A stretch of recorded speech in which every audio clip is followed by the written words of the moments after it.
yang kebiasaan, maka dalam pandangan Islam itu sudah termasuk larangan kebudayaan.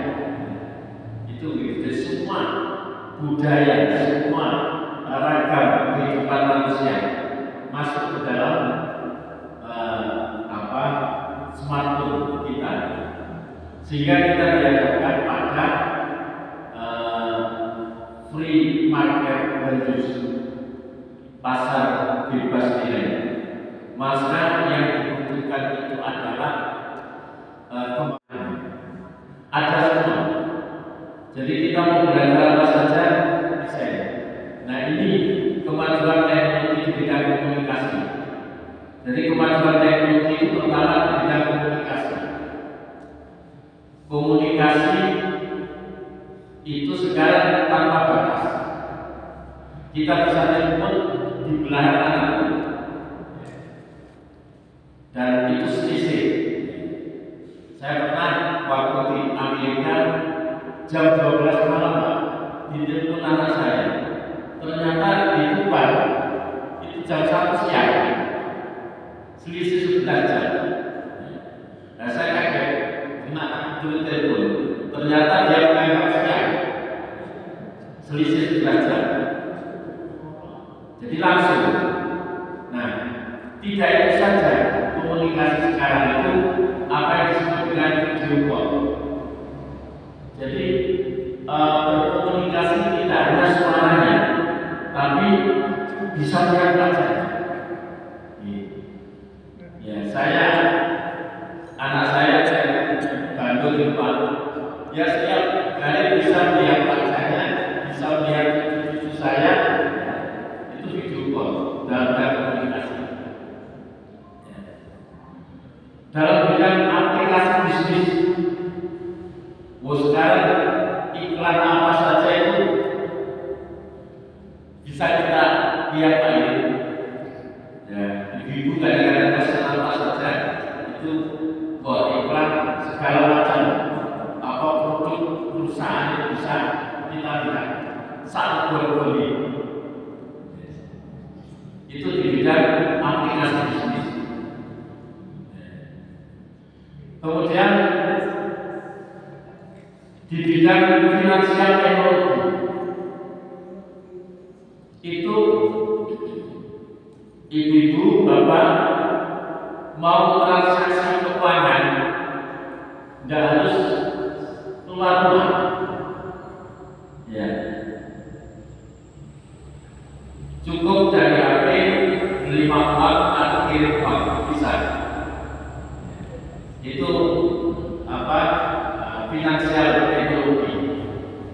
Nah, kemudian juga di bidang e-commerce, elektronik commerce, panjenengan bisa pesan barang apa saja, tidak harus datang ke toko, tinggal ketik, kemudian nanti barang yang akan datang COD, tinggal bayar. Nah, itu kemajuan. Maka di dalam kajian pertama kita dihadapkan, kalau dulu orang buat kemaksiatan mau judi, itu bisa dilihat Pak, ya, dilihat digerebek, bisa digerebek. Sekarang ada judi online itu servernya di luar negeri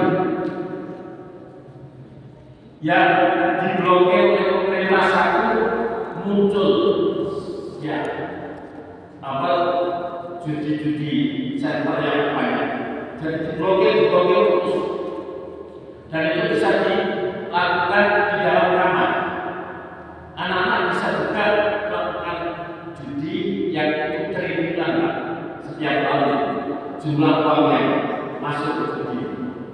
Ini tantangan luar biasa. Ya. Judi, belum lagi masalah pornografi yang bisa diakses siapa saja. Sekarang anak kecil ibu-ibu mungkin cucu-cucunan biasanya usia 2 tahun sudah pegang smartphone, usia 2 tahun kadang makan itu sama dia kamu gak kemana jadi mati kok masih kecil lagi mati gak kemana mereka jadi mulai kecil sudah melihat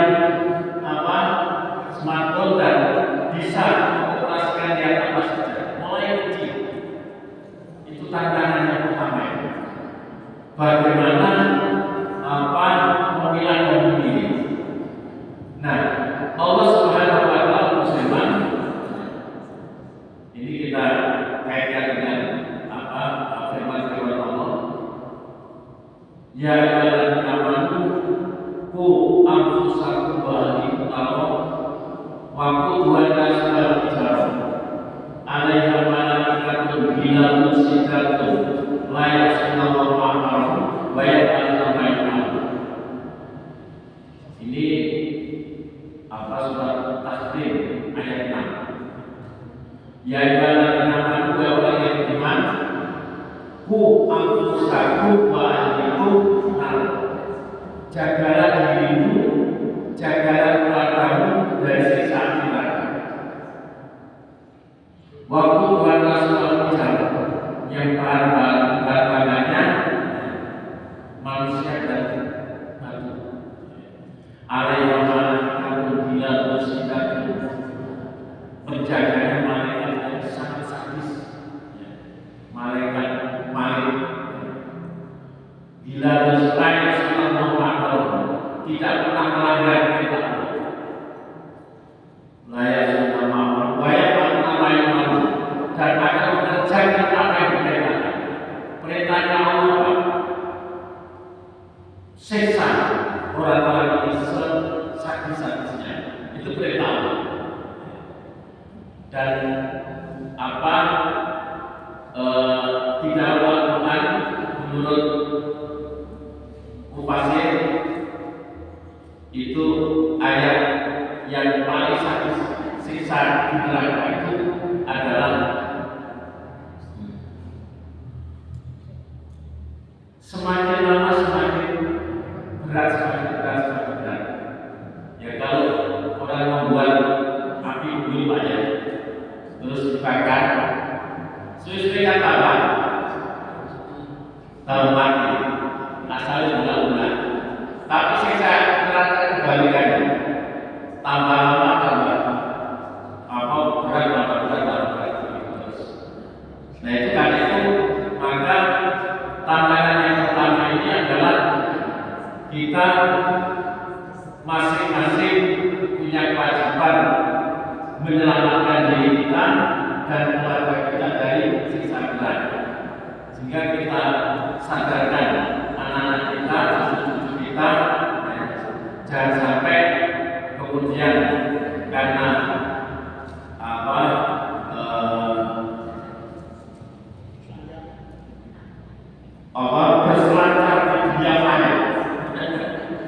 berselancar di dunia maya di dalam medsos sehingga lupa kepada Allah. Itu.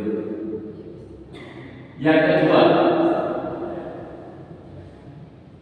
Rasulullah SAW bersabda, salamatul lisan fi hibdil lisan. Salamatul insan fi hibdil lisan. Keselamatan seseorang itu di dalam menjaga lisannya. Hadis Bukhari. Kemudian hadis yang kedua, anna Rasulullah SAW su'ila ayyul muslimina afdal qala man salima muslimuna min lisanihi wa yadihi.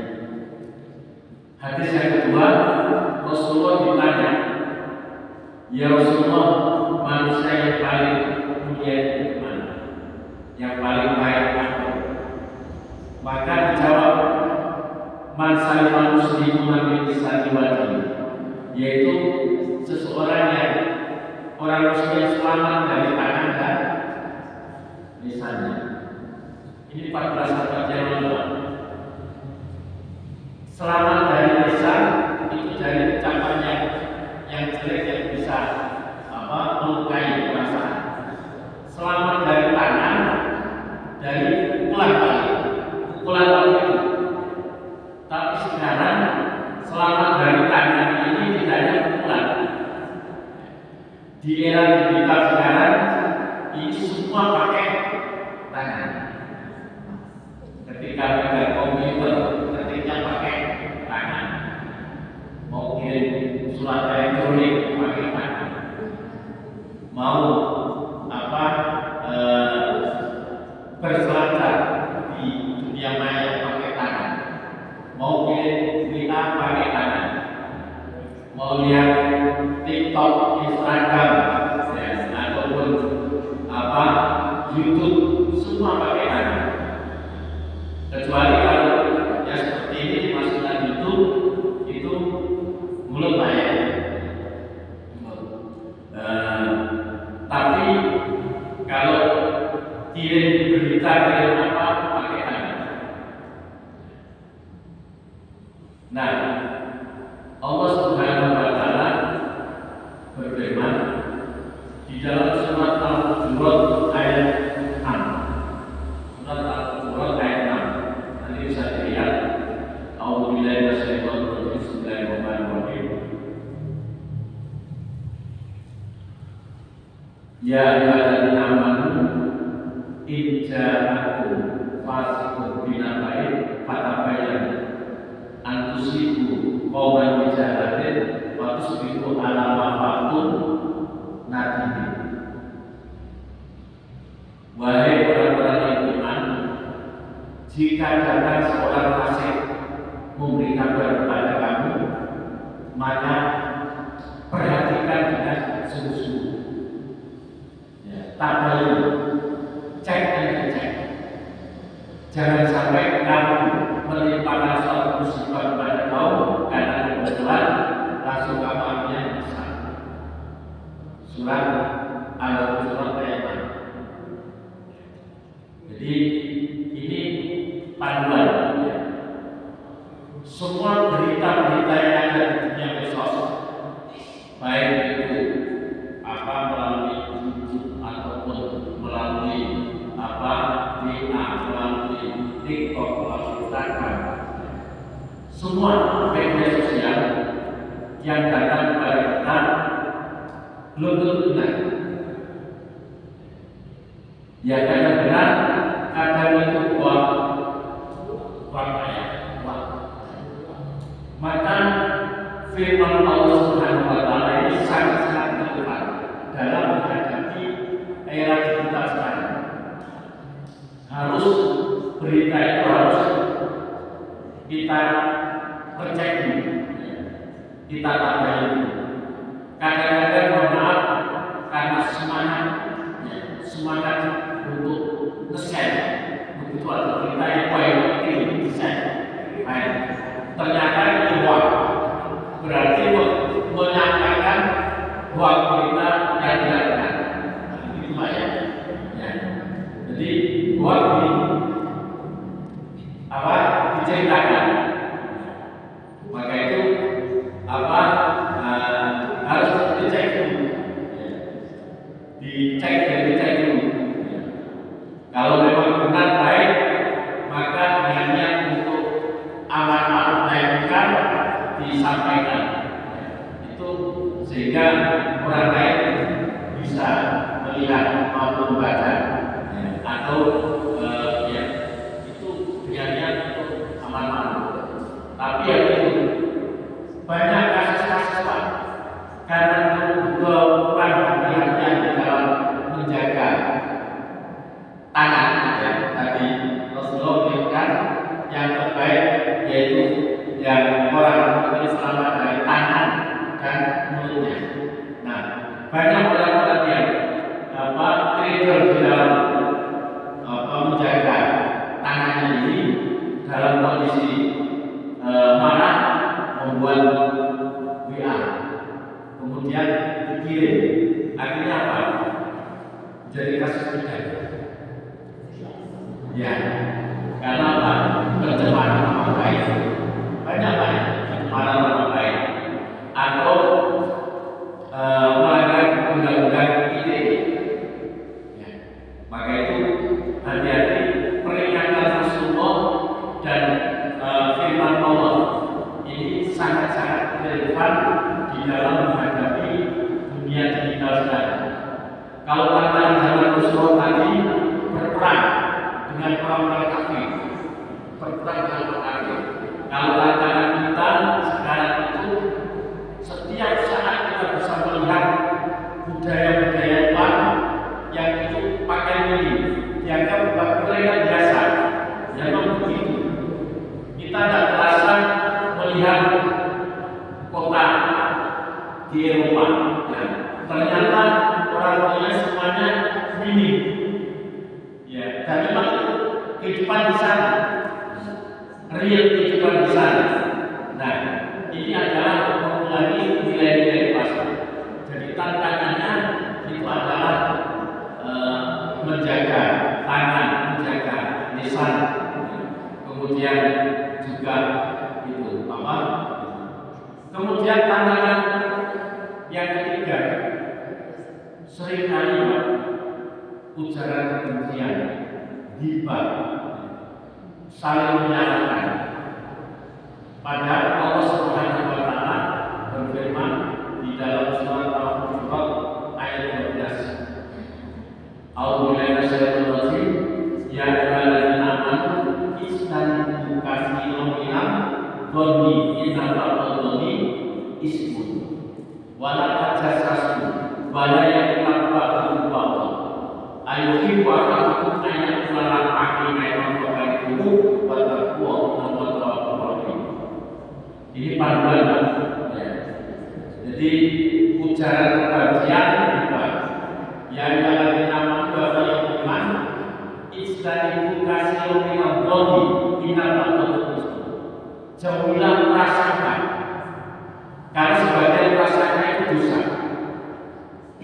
Pernah Rasulullah dengan Sayyidah Aisyah bicara, ya, waktu agak gelap, ada sahabat yang jalan cepat, dipanggil, sini, saya dengan istri saya, khawatir nanti kemudian timbul, ya, prasangka. Jadi seringkali seseorang berprasangka padahal prasangka jelek. Inna ba'dadh ismu wa la tajassasu. Jangan kamu mencari kesalahan orang lain. Dunia medsos itu saling menyalahkan. Ya, wa la tajassasu. Bahkan Rasulullah pernah bersabda, "Tubali ansabullah ayyu an-nas." Berbahagialah orang-orang yang lebih menyibukkan diri mencari kesalahannya sendiri daripada mencari kesalahan orang lain. Berbahagia orang-orang yang menyibukkan diri mencari kesalahan sendiri daripada mencari kesalahan orang lain. Gajah di lubuk mata tampak, berdiri gajah di lubuk mata tampak, tapi kuman di sebelah lautan tampak. Kesalahan orang lain kecil itu tampak, ada kesalahan kita sendiri tidak tampak. Malah tajassus dalam mencari walau yang kita lupa. Janganlah kamu saling berghibah, walau yang kita lupa. Rasulullah pernah bersabda akan berulang berghibah. Wahai para sahabat, tahukah kamu apa itu ghibah? Allah wa Rasuluhu a'lam. Ya Rasul, Allah dan Rasulnya yang lebih tahu. Maka diperlukan akokah mayat. Ghibah itu adalah kamu menyebut tentang saudaramu yang kalau dia dengar dia marah, dasar. Jadi ada satu dua orang ngerasanya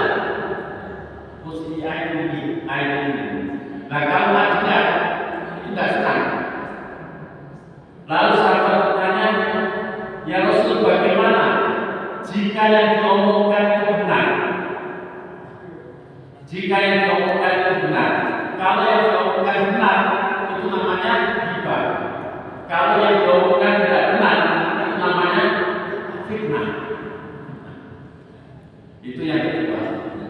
Kemudian yang ketiga itu ya seringkali kadang-kadang di dunia main pamer, mencitrakan religi pamer. Orang di Indonesia itu terkenal di Arab itu, masya Allah, tawaf itu sambil begini Pak. Tawaf itu selfie. Iya, jadi putar itu sambil bawa kamera. Dulu dilarang kamera, beranda mau masuk masjid. Sekarang bebas, justru malah itu. Nah ini kadang puasa yang dipamerkan, semua dipamerkan. Nah pamer ini ditakutkan nanti menuju kepada riya. Allah sangat membenci fawaidul musallin alladzina hum an salatihim sahun walladzina hum yura'un. Yang pamer yura'un. Ya. Jadi itu problem Pak. Jadi mari tiap masalahnya problem sendiri. Kita saat ini di era digital, kita jaga mulut, lisan, bagaimana supaya betul-betul bahasa kita ini menjadi baik.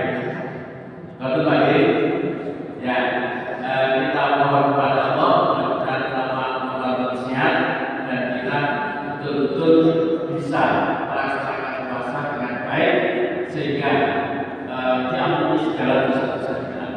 Amin. Amin. Saya kira cukup sekian. Nasrul minallah wal muqarrib. Wabasyiril mu'minin. Assalamualaikum